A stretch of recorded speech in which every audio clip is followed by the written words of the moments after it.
Yine ensonga lwaki Pastor Bujingo yayawukana ne Teddy Bujingo banange abaana babeera n'ebyama penge muyina maaso awo ng'ate abitottola. Jennifer Fulufiga atabukidde Zubeda oluvannyuma lw'okuwaga Hajati Zula n'amusuula mu mabanja amayitirivu ennyo era Hajati Zula buno obudde ali mu mbeera mbi akatambi nako ogenda kuba ng'okafuna maaso awo. Tamale Mirundi Junior ne bafuuti soja ba Nuupu nabo balina maaso awo nga bali bulala. Dr. Sefko wamma obusungu bungi nnyo Catherine kusaasira ebyama byonna eby'okwetunda mukwano bivuddeyo akatambi nako ogenda kuba ng'okeefunirako maaso awo. Ba TikTok abaagenze eggulu Kaluvini Kayanja wamma nabo tabali bulungi yadde n'akatono. Omugamba mutya mwasibye mutya bantu bange ensonga za Ssuuna Beni ne Nambwayo wamma nabyo tebinnaba kugwera nga DNA ezaafulumye kyokka Ssuuna Beni yaddukidde mu nsiko talabikako ng'enkola yaffe. Mbasaba vidiyo eno mugimpe like era n'ensaba gwe wenna atanaba kusubscribinga wano ku Sylvia News Extra nti mukwano subscribinga era onyigene mu notification bell olemesibwanga byonna byemba nteekayo wano ku Sylvia News Extra. Nenyongera okusabirako mmwe mwenna abalwadde abakosefu tuyisaba ekisa kya Mukama ate kibatuukeko ba mikwano bannange. Nyongero bajjukiza abakatholiki bannange olunaku olw'enkya kusiigavu bannange tukuume empisa tubeere bakkakkamu ate tutagamba kino ekisiibo kireme kutusala. Okitegedde ekintu ekyo sonyiwaawo oba ng'olinayo munno gw'obadde wanyigira musonyiwe ate ekisiibo kino kikutambulire bulungi tukeereeko tugenda ate batusiige evvu mbufunze tutandise olunaku lwakalema enkya. Okitegedde ekintu ekinaku z'omwezi nga 5 munange sigenda kulwisa nkutandise ne Nambwayo. Nambwayo no ne Ssuuna Beni bano be ebintu byabwe mukwano kati biri ku level ndala nnyo. Mabegako awo omukyala Binabe yagenda n'avaayo n'atugamba nti omwana wa Nambwayo munange siwa Ssuuna Beni amusiba era gye byafundikira nga bamusabye DNA. Munange Nambwayo nga bagenda ewandegeya nga bakola DNA kyokka DNA ezaafulumye omwana wa Ssuuna Beni ne Ssuuna Beni agaliwo galaga nti yadduse ali mu nsiko. Nambwayo amunoonya ayagala bagyeyo results baziteeke mu bantu baziteeke muffe mu public kubanga ebintu bayombera mu public. Okitegedde ekintu ekyo munange olunaku olwaleero abaana be baasibye Kawempe leero ate baleeteddwa mu kooti nga woolabaawo naye ng'abamu baafunye ebisago bali mu mbeera mbi nnyo bali mu malwaliro abalala baamenyese be baakubye mu mutwe baakubye emikono kwegamba wamma byo bitiisiza ddala naye wakatongera okusaba ensi yaffe ate etebenkere mirembe. Byate ebyo nga tubitadde ku bbali bwenti onkuvuze butereevu paka wa epasi nyini perfume banaki omwana mulenzi ono alina perfume era nga abantu batandise okuvaayo okwemulugunya ku perfume era nga babuuzaawo bonna abali abamanyi ebika bya perfume munange bajje batutaase batubuulire ono omwami yatugamba byali bituufu oba si bituufu era nga mu kiseera kyekimu muyina mu maaso wano nga yeetwala ne faani oluvannyuma lw'okumugamba nga tawasa epasi bamugambye akuza agira awasa oba si ekyo oba yawasa ng'omukazi yamukweka aveeyo amutulage. Kitowasa oli mudinkoni oli faaza oli reverend gwakola kanisa y'emutundu oyagala kungatta gwe saaba Kristo okola ngaani mbusimanya tannawasa nkimanyi nti tannawasa muvubuka mu kuwasa temuli birabo. Omuntu asobola okuwasa wonna w'ayagalidde si gwe asalawo. Teweewa buvunaanyizibwa bw'otayina. Tomanyi na gyembeera oli mukumbuuza mpasaddi kati ombuuza epasi ajja kubasobola mmwe mwenna abeebuuziza owasaddi okuze girove ku lujja banange mwesonyiwa abantu baddiya abantu balina obusungu si kwena ekonomi munange buli kanaka eyeereega kati ojja genda obuuza omuntu oba osaaga oba tosaaga yakuyisemu eggaali teri budde. Okitegedde ekintu ekyo naye nga bwe tweyongerayo munange ne Hajati Zula maaso awo nina mujja we Jennifer Fulufiga Nakangubi ng'ate byamwogerako bitiisa bikanga oluvannyuma lw'abantu okumuwaga ne bamusuula mu mabanja. Ono abantu bamuwaga abamu ne bagamba nti nga bwe bamwagala bagenda kugwa wamu naye bagenda mubeerako naye kati buno obudde teri n'omu amwogera nakuyadde n'akatono era singa si Fulufiga ne Haji buno obudde naye twalibadde nga tetumulabako naye munange nakuba yafuna eyo kifulufiga yagwa naye mulaavu nina yono teyina omwama ogerako wadde nakatono kati buno obudde omukazi yagwa mabanja amayitirivu ennyo fulufiga muyina maaso wano ng'ate abyogera kati olabe ki tweyongereyo n'agaleero bannange n'otakoma okwo n'oyagala okusala bwe wasala n'olumba omukazi n'omwokesa omukazi kati ali mu kkooti na bizibu birala bamubanja miliyoni omuyambi otya omukazi oyo omuyambi otya nga tokyamunoonya kati bwe wafuna ccanoyo yakola na kati gyebiri buli mwezi bikusasuza buli mwezi ofuna ssente omukazi wamuvumisa bamasheeka abandi muyambye wamuvumisa nazala bwe yantandikiddeko okwetonda wamuvumisa basista ba ali wamuvumisa omusajja ne mumulange omusajja nga bwali embizzi kakati omukazi oli omuyambi otya kuba kati mami yamukutte yataddeyo keesi endala bamusibakola miliyoni bankaaga ajayira mujjaluzira namusasula miliyoni 10 bw'omuyambi otya sawa zino wamwokesa kyembagamba leka kulwana personal battles ng'onyigiriza abantu abalala ffe mulabanga abasirusiru tukola omulimu gwaffe olw'okwagala bwatyo munnange mujja wa Hajati Zuula omukyala Jennifer Fulufiga avuddeyo n'agamba nti abantu bonna abaapikanga mujja we Zuula kati buno obudde tebalabikako nti omukazi ali mabanja amayitirivu ennyo n'abamujjangako interview buno obudde teyina omu avaayo okwenyegenya nti oba omukazi bamubuuzeeko ali mu mbeera ki story ki ate awo munnange ng'oyongera okutya abantu munnange mu kiseera kye kimu Fulufiga muyina maaso wano nga ye agamba ye ku mukwano gwafiira era atugambye nti ye ng'akyali mutototaawo ng'akyakola mu maka ga Geoffrey Rutaya munnange mukwano we Catherine Kusasira gana n'afuna obulwadde ng'ate alina omwana ye n'asalawo ne yeetunda omusajja tamutubuulidde erinnya gwe yali yeetundako eyamuwanga akasente nga bafuna ekyokulya ye ne Catherine Kusasira n'omwana wa Catherine Kusasira oyo naaba mukwano gwe ebyaddala ye lwaki mbyogera akatambi kayina mu maaso wano katumulaba ate nsobole okwongerayo swetati ate n'agaleero Kusasira ali emmere nayozanga engoye kusaasira omwana wafuna amata natuuka n'okuzinibwa olwakusaasira sajja sijja kumwogera kubanga nakera nga nenoonya ku bitano nga nina omwana ku mugongo kusaasira nga ali wansi alinga omusota nga tasobola kuba na mwana tasobola kukola munanga naye ez'okuba tetuzirina ebyo bingi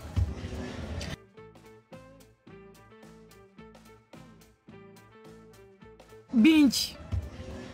nze bwe mba nnyomba ne kusasa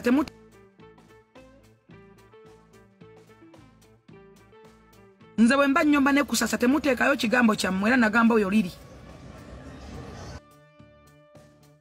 temumanyi bantu batukoze bintu mwe bantu betubeereddewo temumanyi nze nazinibwako lwakusasira afune ekyokulya ng'agenda kufa nayozanga engoye kyalo nyumba ku nyumba kusasira nga nakawere yazaala bubi nga yayulika waliwo ebintu byetutayagala kwogerako omuntu akusimaasima nakwetera okwagala oyogera ekintu naye ng'olina payini ku mutima ng'olina obulumi bwotasobola kwogerako ba wakusasa yamanyi kye nayitamu era yekka ampita mwanyinaze ne bwansanga mu bantu mutwalo tasobola kumpitako n'abamisaaki bamanyi oza nandibadde nga nkyalina bo bamisaaki nandibadde nga nkyalina ba aidi namatovu nandibadde nga nkyalina bakusasa balinya ne bangulira amasaawa egati bwe mbaani mubi nandibadde nga nkyalina bachansi nadoga abantu benasinga okuwangala nabo mulowooza lwaki nkyali nabo ffe tetubeerangako babi abantu abagadde otunoonyaako amannya nze Bobi Wine tasobola kunvuma mu mubuuzi ate sobola kukyaba Bobi Wine tulina background zaffe ne muzeyi sentamu ze mutasobola kumanya ba Julius sentamu njagala okubira John muganda wa Bobi Wine basobola okunvuma bw'atyo omukyala Jennifer Fulufiga Nakangubi omanyi bagamba munno mukabi yabeera munno ddala mbu yetuuka n'okwetunda naye ng'ekimwetunza ayagala omwana wa Catherine Kusasira afune ekyokulya bukubanga munaye Catherine Kusasira yali muki nga mulwadde ng'ali awo ali ku liita so okukyuka bamala mukyusa bukyusa ye nga tayinza kwetengerera munnange bwe tweyongerayo ne muwala wa Mooti kw'otadde n'Amooti bannange naye abazadde mwenna abasajja mwali badde mulabirako ono omwami kwegamba ye omulimu gwe ogwa taata agutuukiriza oyo nogolaba alina emuwala we Coco Must Shine bannange ndabye kana akatambi naye katunulya nebuuzo abazadde abamu bo baakula batya beefuula bize beefuula nti bo bali siriyasi baliwo okunoonya ssente naye omwana alina akadde ke yeetaaga gwe taata omwana alina akadde ke yeetaaga maama naye abazadde b'ennaku zino lubanga afunye ekadde ng'adduka ku TikTok bwe si kunoonya firuta kola bu vidiyo nga yeeyambula naye nno munnange amooti ono nno abazadde mwali badde mmuyigirako nga tuvudde mu by'okusaaga nti oba ki bannange kale oli taata waddala munnange bwe tweyongerayo olunaku olwo gye tumanyi bulungi nnyo abaana ba Nuupu abamu baakoseddwa baafunye ebisago be baakubye amasasi be baamenya okugulu olunaku olwaleero Principal nga bwe tumumanyi nti muntu w'abantu ayitiddeko mu malwaliro naye nga bambi byannaku naye ng'ate era ekyokukola tewali kyazze ne katubasabire Omukama abasuuse bulungi ate era bakomewo baddemu bakakkalabye emirimu gyabwe munnange bwe tweyongerayo ne Dr. Sefco ono nno y'omu ku bandibadde eggulu naye munnange oluvannyuma olw'okuba nti alina olugambo ye tasirika kaalabye naye kaatalabye ayogera byonna ebimukwatako n'ebitamukwatako baamubodde ye teyagenze era ssente zino ba tiktokers baafunye eggulu empitirivu ye teyazifunye kati muyina mu maaso wano nga yeewera agambye agenda kubabuulira abalangire yeeyambule n'akoomunda mujja kukalaba ku luno muyina mu maaso wano nga yeewera n'emama obusungu bungi nnyo naye nga lugambo Sazze kimala muzeyi twagala bakome kuffe nze neewalera bakimanyi ndi wa NRM sikyasobola gifuluma mama nyabo uyaye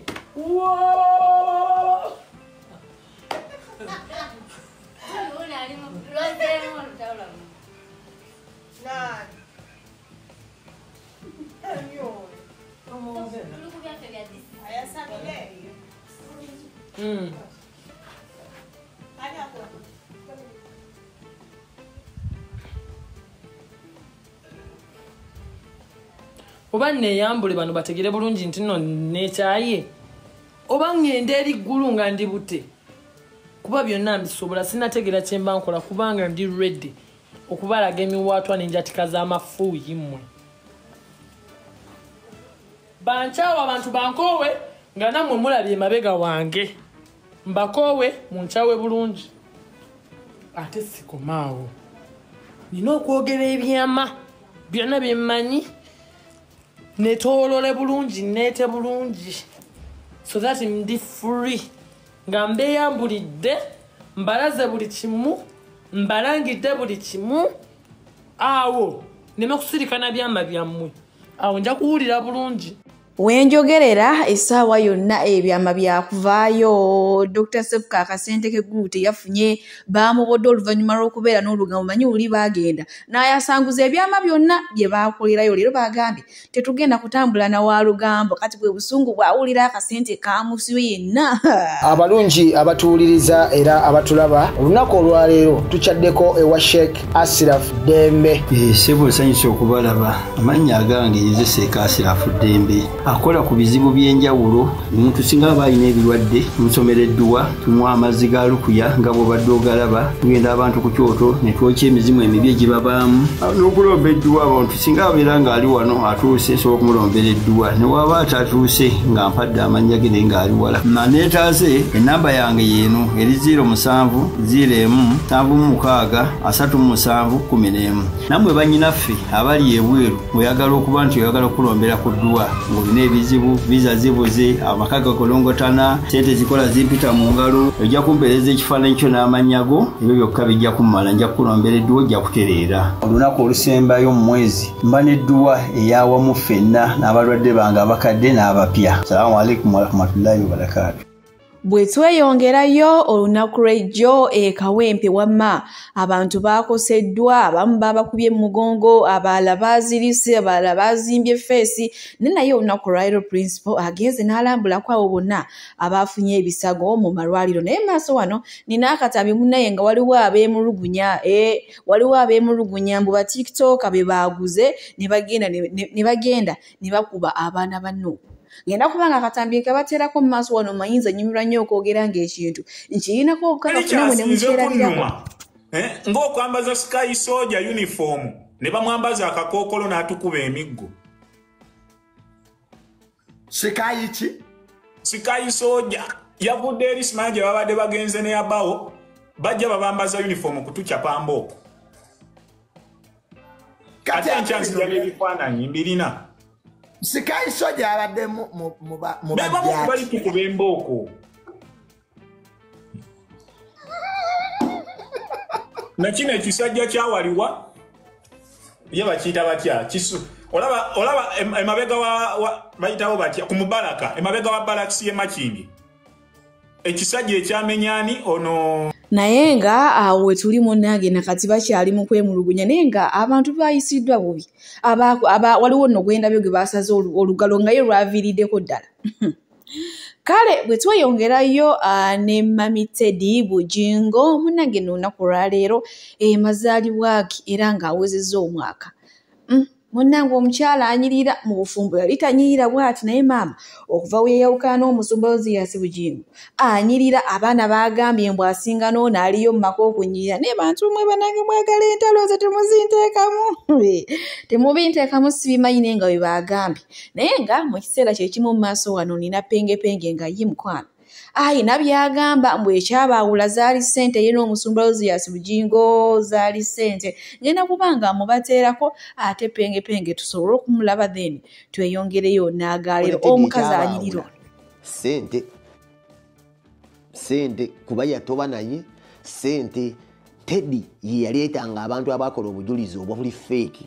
nojja n'olimba endiga emu nejja nga mpange neewe obujulizi ng'olaba ebyakakande kati Teddy contract y'oba obugagga bwa Bugingo yasooka obuzimba nga yaleeta abantu abawa obujulizi abali fake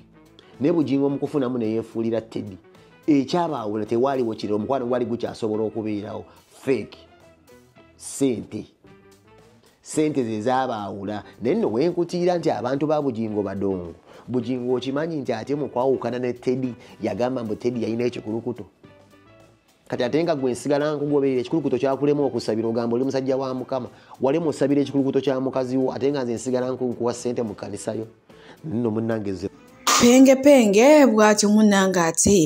bw'avuddeyo n'akakasa nti ekyayawula Teddy Bugingo ne Pastor Bugingo munnange embuzi ali ssente kyokka n'azireka omukyalo omuto Susan Makula ye n'akola ki n'azeeyagaliramu si bigambo byange wabula nange mbijja ate ku pengepenge kale bwe tuli ku sayidi ezeeyo naye nga ye Susan Makula ebintu by'olubuto byo bibuzaabuza leero oyinza omulaba ng'olubuto oluzimbye ate enkeera n'omulaba nga tekuli wegamba ye atuzannya kaneemu kanabbiri munnange bwe nkwongerayo n'abaana abamu ba TikTok abalala si ba TikTok abagenze eggulu kati nno wano nno waliwo nno gwe kiyisizza obubi era nga munaye atadde n'okubalangira nti abo bonna nga bwe bagenze munnange ensi yasooka kubakuba kugamba bingi byayogedde naye nga ngenda kubanga mubateerako naye nga temwerabira abakatholiki mwenna olunaku olw'enkya tugenda kutandika okusiiba ogwo mugutwale ng'ekikulu kubanga gulabika gwe gusembayo mu bulamu bwammwe mwenna abali ku layini eyo muli bakyeyo kyansala okutandikira ddala ku musajja mukulu Bukenya Jobless biliyoniya gwera mwogezezzaako okukola mu mawanga mangi naye ekikulemesa emirimu oba byakika oba kiki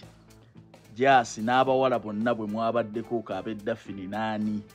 mwenna muli bakyeyo kyansala abawala bwe bagezezzaako ne mubatabaala Saudi Katawa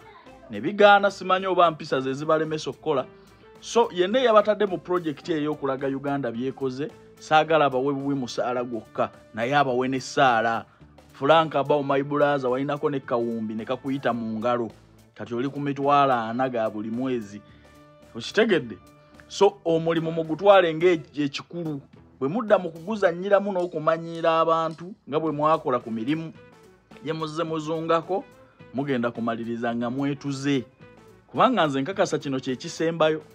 lama bakudipooti nze mu buli ggwanga lye wali owulidde wuuyo Saudi Arabia Qatar buli wamwogezezzaako biganye kati kana akakisa k'okusasula emitwalo 2 buli mwezi otakakwata bulungi ojja kumaliriza nga weetuze haba wakawumbi kakuyita mu ngalo wakwata essente n'ozigabira ne bootamanyi olwaleero tokyayinza wadde okusasula omuzigo ogw'emitwalo 15 e Kampala naawe omulimu gukwate bulungi Muganda kubanga oyinza okumaliriza nga weetaddemu omuguwa kubanga Uganda si nnyangu. Namukadde Jasi ne munno Nabudigu Dafini n'abalala Bukenya musajja mukulu